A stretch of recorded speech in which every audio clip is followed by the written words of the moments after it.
बिस्मिल्लाहिर्रहमानिर्रहीम। अस्सलाम वालेकुम। कैसे हैं सब? बहुत दिनों से मैं नहीं थी कुछ बना पा रही वीडियो वगैरह, क्योंकि तबीयत जो थी वो थोड़ी सी ख़राब थी और बोला भी नहीं जा रहा था अभी भी। तो बस आज मैंने सोचा कि थोड़ी सी रूटीन अपनी शेयर करती हूँ अपनी बेटी के साथ, और इफ्तारी की रूटीन अपनी, और इवनिंग रूटीन जो है। तो बस असर के बाद मैंने ये किया था कि बाहर आ गई थी बेटी को लेके टेरेस के ऊपर, और साथ ही मैंने मसर जो है वो चढ़ा दिए थे पकने के लिए।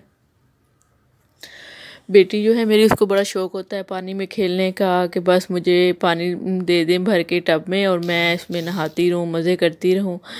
और उसको बड़ा मज़ा आता है इस तरह से।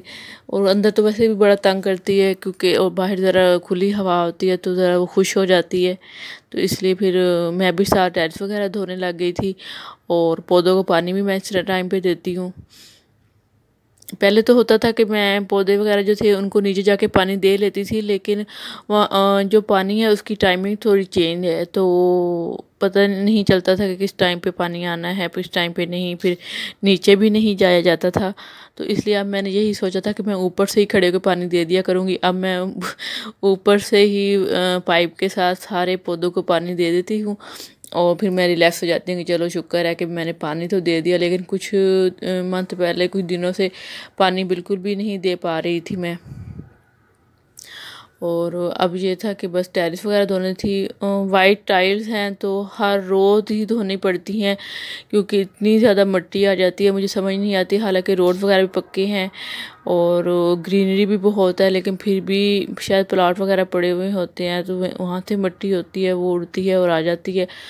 और डेली का डेली ही हमें टेरेस धोनी पड़ती है, नहीं क्योंकि गुड़िया ने नीचे खेलना होता है और उसको होता है कि मैं बस नीचे खेलूं, तो वो फिर मिट्टी की वजह से फिर मुझे डेली ये धोना पड़ता है टेरेस।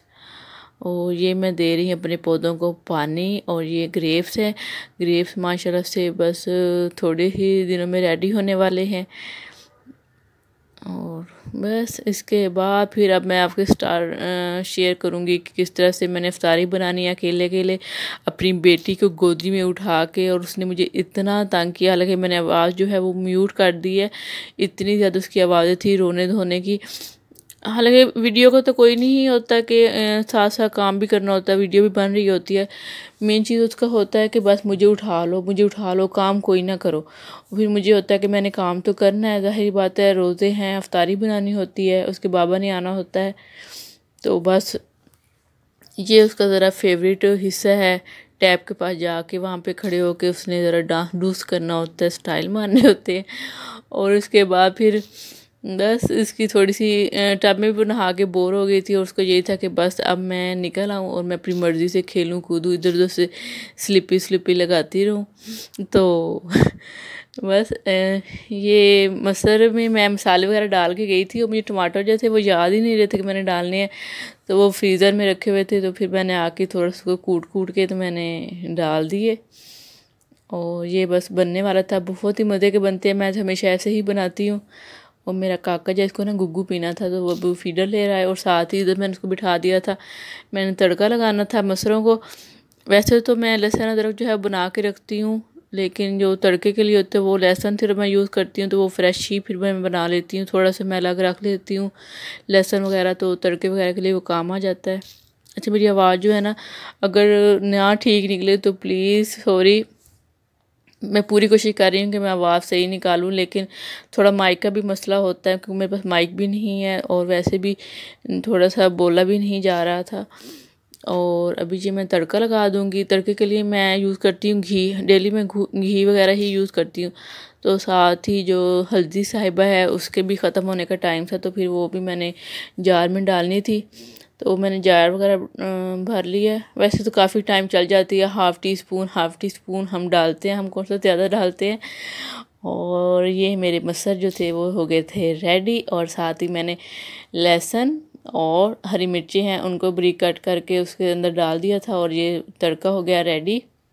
लेकिन तड़के की शू जो थी ना वो इतनी ज़्यादा नहीं निकली थी, पता क्यों? क्योंकि ना मैंने जब तड़का बना लिया था, मेरी बेटी टाँ टाँ करने लग गई थी, और मैं उसको ऊपर स्लैब पे बिठाती हूँ ना, तो मुझे फिर ध्यान होता है कि मैं उसको देखती रहूँ, गिर ना जाए। अगर नीचे उसको खड़ा करती तो उसको होता है कि मुझे उठा लो। और फिर तड़का लगा के मुझे याद आया कि यार मैंने आटा भी आज गूँधना है। और हमेशा ही ऐसा होता है कि मुझे आटा पता नहीं क्यों जल्दी से ख़त्म हो जाता है, एक से दूसरे दिन में हमें फिर गूँधना पड़ता है। तो आटा वगैरह गूँधने के बाद आज मेरा दिल था कि मैं पकोड़े बनाऊँगी, आलू और प्याज के पकोड़े क्रिस्पी से। मेरे हस्बैंड को बहुत पसंद है, तो पालक वगैरह कम ही मैं डालती हूँ। तो इस तरह से भी बड़े मज़े के बनते हैं। सिर्फ आलू और प्याज जो है इक्वल क्वांटिटी में लेना होता है, तो वो बहुत टेस्टी बनते हैं। बस फिर मैं बाहर ही आके बैठ गई थी टेरेस पे ही, क्योंकि अंदर तो वो मुझे बहुत तंग कर रही थी, स्लैब पे भी नहीं बैठ रही थी और कह रही थी कि मामा मुझे उठा ले। तो जब मैं बाहर लेके आई तो आराम से चेयर पे फिर खड़ी हो गई थी, अपने बाबा का वेट करने लग गई थी। और मैंने जो है पकौड़ों का सामान था वो रेडी कर लिया था। बस आज मुझे ये कहना था कि यार अकेली लाइफ कितनी मुश्किल होती है।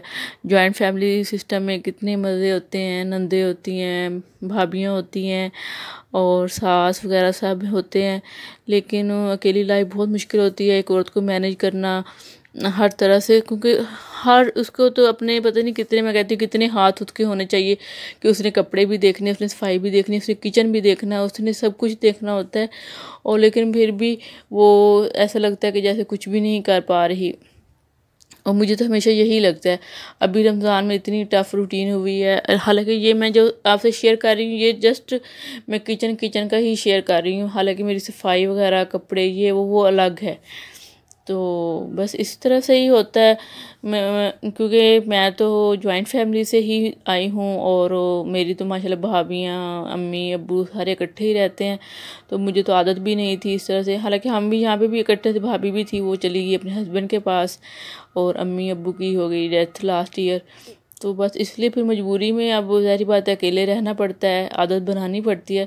लेकिन मुझे यही लगता है कि बहुत मुश्किल होता है मैनेज करना। जितनी भी अलग रहती हैं शायद उनको भी लगता होगा, अगर आपको लगता है जो भी अलग रहता है तो मुझे कमेंट्स में ज़रूर बताइएगा कि वाकई कितना डिफ़िकल्ट है एक अकेली औरत का एक बच्चे के साथ रहना, सारा कुछ मैनेज करना। हालांकि मैं अभी जॉब भी करती हूँ, अभी तो फ़िलहाल लॉकडाउन की वजह से घर पे हूँ, तो इस तरह से होता है। बस यही थी मेरी रूटीन आज की। और अब मैंने बनानी थी रोटी हस्बैंड के लिए। मैंने तो दिन को बनाए थे, बड़े ही मज़ेदार थे वो बोटी कबाब, बोटी बर्गर बनाए थे, तो 2 मैंने बनाए थे। तो बट हस्बैंड ने कहा कि नहीं मैं तो नहीं खाऊंगा, तुम ही खा लेना दोनों, और मेरे लिए तो बस पकोड़े और रोटी है वही मैं खाऊंगा। और हमेशा से ही ऐसा होता है जितना कुछ मैं बनाती हूँ, मैं हालांकि 2-2 क्वांटिटी में बनाती हूँ, लेकिन फिर भी मुझे ही खाना पड़ता है। वो बहुत कम खाते हैं, उनको होता है कि रोज़े के बाद वो ऐसा खाना लेते हैं कि उनको, वो कहते हैं मैं रिलैक्स रहूँ, मेरा पेट वगैरह जो है वो बिल्कुल ऐसे ना हो कि पता ही मैंने क्या खा लिया। तो इसलिए फिर वो मैंने खाया था, बड़ा ही मज़े का बना था। मैंने वीडियो जो है वो भी रिकॉर्ड की है, इंशाल्लाह कल तक आपको मिल जाएगी।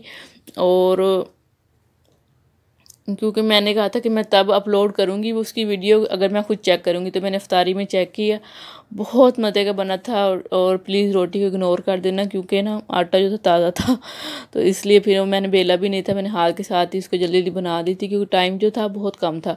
मेरे हस्बैंड जो तकरीबन आधा घंटे पहले ही वापस आए थे, तो उसके बाद फिर मैंने पकोड़े भी बनाए, शेक भी बनाया और साथ रोटी भी मैंने बनानी थी आधे घंटे के अंदर अंदर। तो इसलिए फिर जल्दी में मैंने बना पाई। और आज मैंने हस्बैंड से कहा था कि आज हम बाहर इफ्तारी करेंगे। बाहर तो हमने बैठ गए, लेकिन मेरी बेटी ने जो हमें जलील किया, हर चीज़ को उसने हाथ लगाना था कि मैं ये भी ले लूँ, मैं बर्गर खा लूँ, मैं वो खा लूँ, मैं तरबूज खा लूँ। और ये था वो बर्गर बहुत, इसलिए मैंने एक ही गर्म किया था, एक मैंने कहा था फिर मैं रात को, मुझे भूख लगी तो फिर मैं रात को खा लूँगी। और बहुत मज़े का था, आप लोग ज़रूर ट्राई कीजिएगा, इंशाल्लाह मैं ज़रूर इसकी अपलोड कर दूँगी वीडियो। और बस ये थी हमारी इफ्तारी अल्हम्दुलिल्लाह से। और फ्रूट था, पकोड़े, सालन, रोटी, शेक। अल्हम्दुलिल्लाह, अल्लाह का बहुत बहुत लाख लाख शुक्र है। और बस अब हम कर रहे हैं इफ्तारी का वेट और दुआ कर रहे थे साथ। अगर आपको मेरा वीडियो पसंद आता है तो प्लीज़ लाइक कर दें, शेयर कर दें, सब्सक्राइब करें मेरे चैनल को, please please please. Thank you so much. अपना ढेर सारा ख्याल रखिएगा। अल्लाह हाफिज़, फ़ी अमानिल्लाह।